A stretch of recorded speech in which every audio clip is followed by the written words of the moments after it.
하나님께서 우리에게 주시는 말씀은 시편 51편 1절에서 9절까지의 말씀입니다.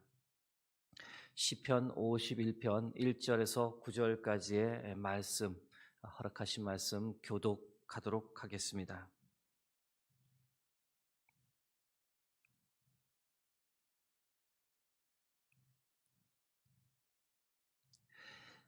하나님이여, 주의 인자를 따라 내게 은혜를 베푸시며 주의 많은 긍휼을 따라 내 죄악을 지워 주소서. 나의 죄악을 맑게 씻으시며 나의 죄를 깨끗이 제하소서. 물은 나는 내 죄과를 아오니 내 죄가 항상 내 앞에 있나이다. 내가 주께만 범죄하여 주의 목전에 주께서 심판하실 때에 순전하시다 하리이다. 내가 죄악 중에서 출생하였으며 어머니가 죄 중에서 나를 잉태하였나이다. 보소서, 주께서는 중심이 진실함을 원하시오니 내게 지혜를 은밀히 가르치시리이다. 우슬초로 나를 정결하게 하소서. 내가 정하리이다. 나의 죄를 씻어주소서. 내가 눈보다 희리이다. 내게 즐겁고 기쁜 소리를 들려주시사 주께서 꺾으신 뼈들도 즐거워하게 하소서. 합독하겠습니다. 9절. 주의 얼굴을 내 죄에서 돌이키시고 내 모든 죄악을 지워주소서. 아멘. 오늘은 나를 정결하게 하소서란 제하의 말씀을 나누고자 합니다. 2025년 새해가 시작되었습니다.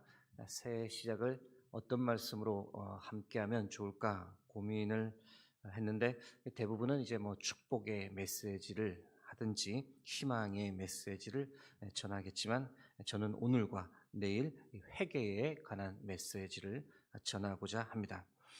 새해가 시작되면 사람들이 보통 어떻게 인사를 나눕니까? 축복의 인사를 나눕니다. 새해 복 많이 받으세요. 새해 건강하세요.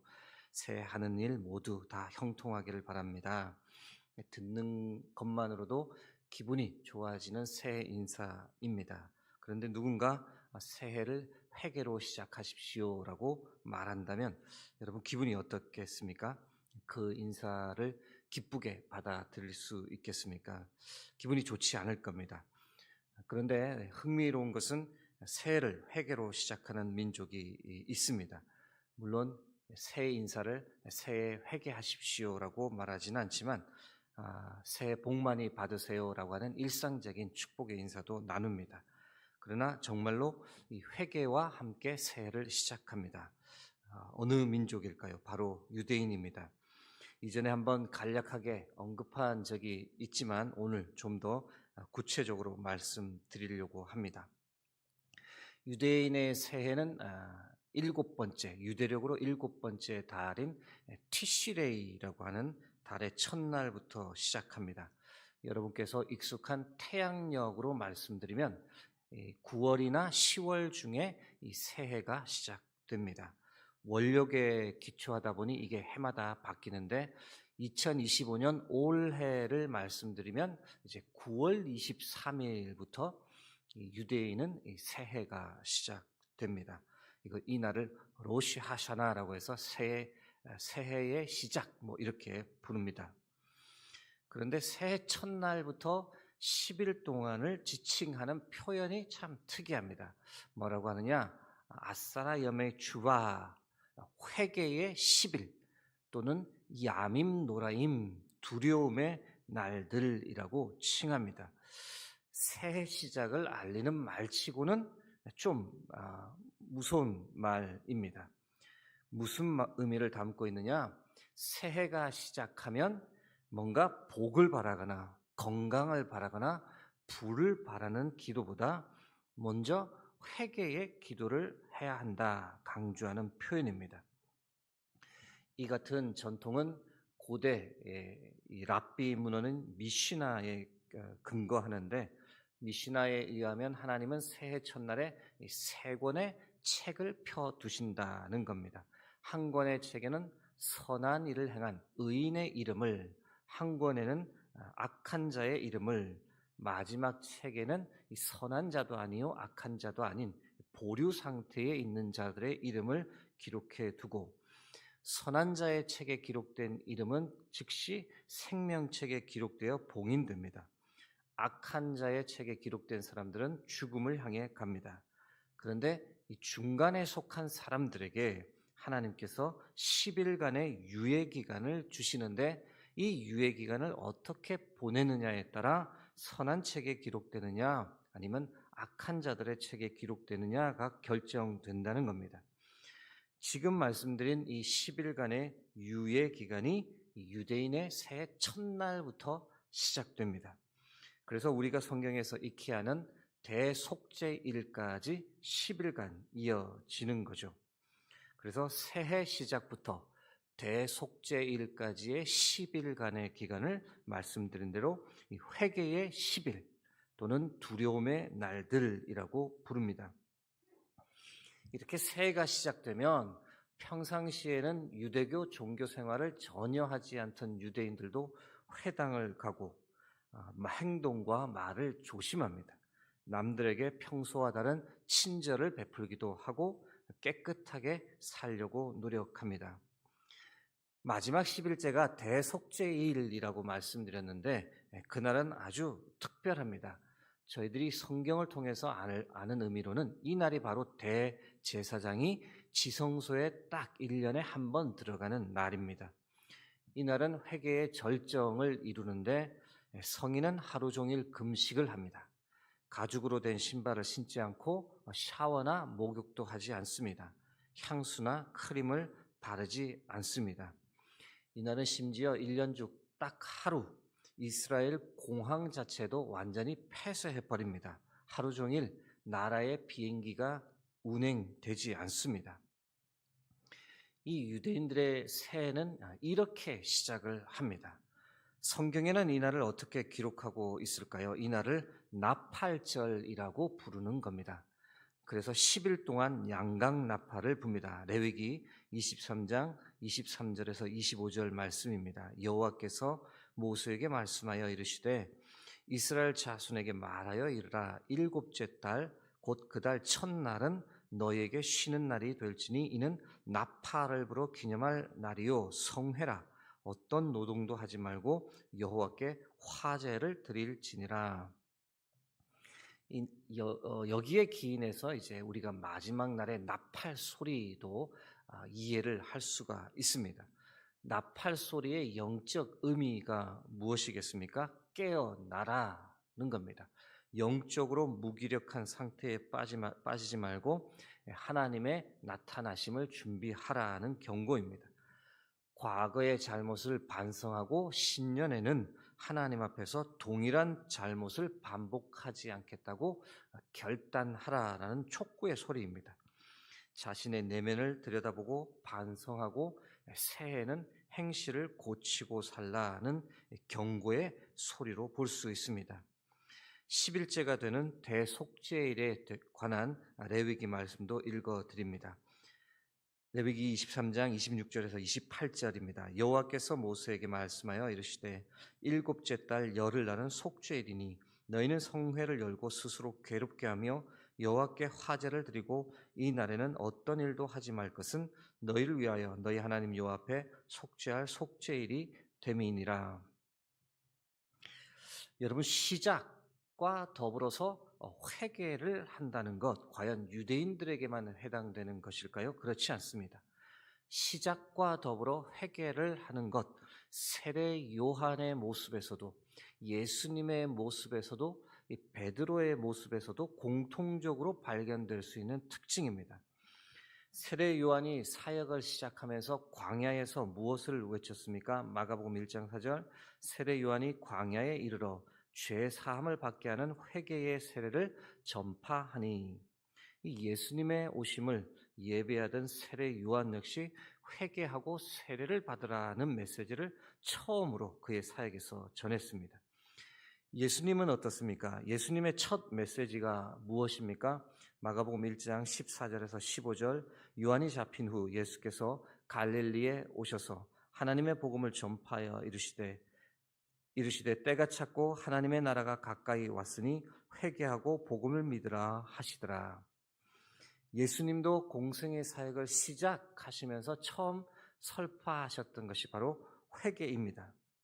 물론 그렇다고 해서 세례 요한과 예수님의 공생의 사역이 이 유대역으로 봤을 때 새해에 시작했다라고 해석할 근거는 충분하지 않습니다. 다만 시작을 알리는 신호, 모든 새로운 시작에서 중요한 것은 회개라는 겁니다. 베드로 역시 성령 충만을 받은 후 그의 첫 대중 설교에서 회개의 중요성을 선포했습니다. 사도행전 2장 보시면 베드로가 연설을 했고 사람들이 마음에 찔림을 받아 우리가 어찌할꼬라고 물을 때 그때 베드로가 어떻게 답했습니까? 베드로가 이르되 너희가 회개하여 각각 예수 그리스도의 이름으로 세례를 받고 죄 사함을 받으라. 그리하면 성령의 선물을 받으리니. 여러분, 유대인 전통뿐 아니라 기독교 신앙의 첫 출발 역시 회개입니다. 물론 지금 우리가 가지고 있는 신앙의 출발도 바로 회개에서 출발합니다. 오늘 본문 시편 51편으로 돌아가 보면 이 제목을 보시면 다윗의 시 인도자를 따라 부르는 노래, 다윗이 밧세바와 동침한 후 선지자 나단이 그에게 왔을 때라고 되어 있습니다. 이 시편 51편 대표적인 참회 시입니다. 다윗이 밧세바로 인해 하나님께 큰 범죄를 저질렀습니다. 아무도 모르는 줄 알고 덮고 넘어가려고 했는데 누가 알고 누가 보고 있었습니까? 하나님께서 다 알고 다 보고 계셨던 겁니다. 그래서 선지자 나단을 다윗에게 보내어 다윗을 책망하고 질책할 때 다윗이 엎드려 하나님께 회개하고 용서를 구하며 지은 시가 바로 시편 51편입니다. 내일 이 시편 51편을 본문의 내용을 좀 더 깊이 나누겠습니다. 여러분, 우리 신앙의 출발 무엇인가 곰곰이 생각해 보면 회개입니다. 나라는 존재가 죄인이다. 나는 스스로 구원을 받을 수 없는 더러운 인간이다. 하나님 앞에서 나는 죽을 수밖에 없는 존재다라고 하는 이 각성, 이것을 인정하는 데부터 출발하는 것이 바로 우리의 신앙입니다. 이것을 발견하지 못하면, 이것을 인정하지 못하면 어느 누구도 십자가의 은혜까지 갈 수가 없습니다. 예수님께서 왜 나를 위해 십자가에서 죽으셨는지를 결코 받아들이지 못합니다. 어느 누구도 생명의 근원이신 하나님께 가까이 갈 수가 없습니다. 제가 믿고 확신컨대 새벽 기도에 나오실 정도면 여러분은 이미 신앙의 첫 출발에 계신 분은 아닌 줄 믿습니다.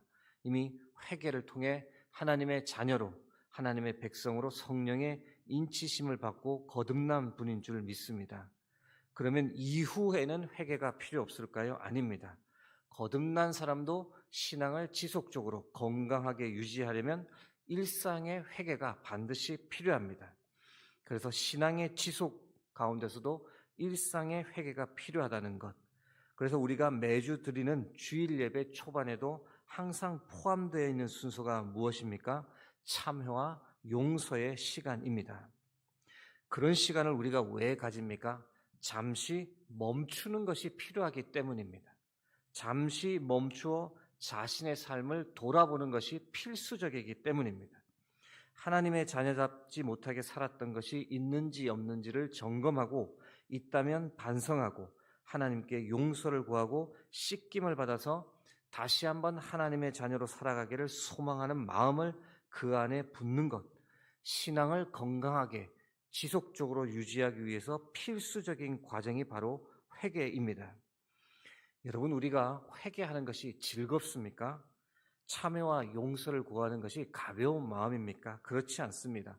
마음이 무거워지는 시간입니다. 때로 부끄럽고 마음이 아프고 그래서 생각하기 싫고 때로 귀찮아서 회개를 피하고 싶은 겁니다. 그러나 여러분, 우리가 살 길이 바로 회개임을 믿으시기 바랍니다. 회개가 우리가 생명으로 나가는 길입니다. 회개를 통해 하나님께 용서를 구하고 씻김 받고 마음의 정결함을 입어야 합니다. 그렇지 않으면 어떻게 되겠습니까? 우리가 신앙생활을 하긴 하는데 영적인 면에서 보면 한편으로는 아주 거룩한 척 위선적으로 살게 되거나 반대로는 아주 영적으로 무기력한 삶을 살게 됩니다. 그렇게 살지 않으려면 우리가 늘 일상의 회개에 진심을 다해야 합니다. 사랑하는 성도 여러분, 새해를 시작하는 이 시점에 회개의 영성을 회복하게 해달라고, 영적으로 게으른 삶 살지 않고 영적으로 깨어 살겠다고, 욕심과 집착을 버리며 살겠다고, 섬기고 용서하고 화해하며 살겠다고, 더 기도하고 더 성령 충만한 삶을 살겠다고, 더 말씀과 기도를 가까이 하는 삶을 살겠다고, 회개의 영성을 붙잡고 살겠다고 그렇게 다짐하며 시작하는 한 해가 되길 주의 이름으로 축복합니다. 함께 기도하겠습니다. 오늘도 귀한 생명의 말씀을 허락하여 주심을 감사합니다.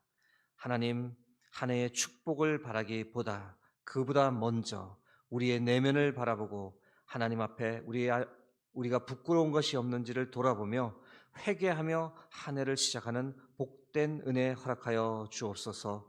주께서 허락하신 그 귀한 것, 하나님, 저희들이 용서받을 것이 있다면 용서받게 도와주시고 씻김 받을 것이 있다면 씻김 받게 도와주셔서 정결함을 강구하는 복된 한 해 되게 도와주옵소서. 843번째, 844번째, 1000번째 헌금을 올려드립니다. 드린 손길에 30배, 60배, 100배의 은혜로 응답하여 주옵소서. 감사드리며 모든 것 예수 그리스도의 이름으로 기도합니다.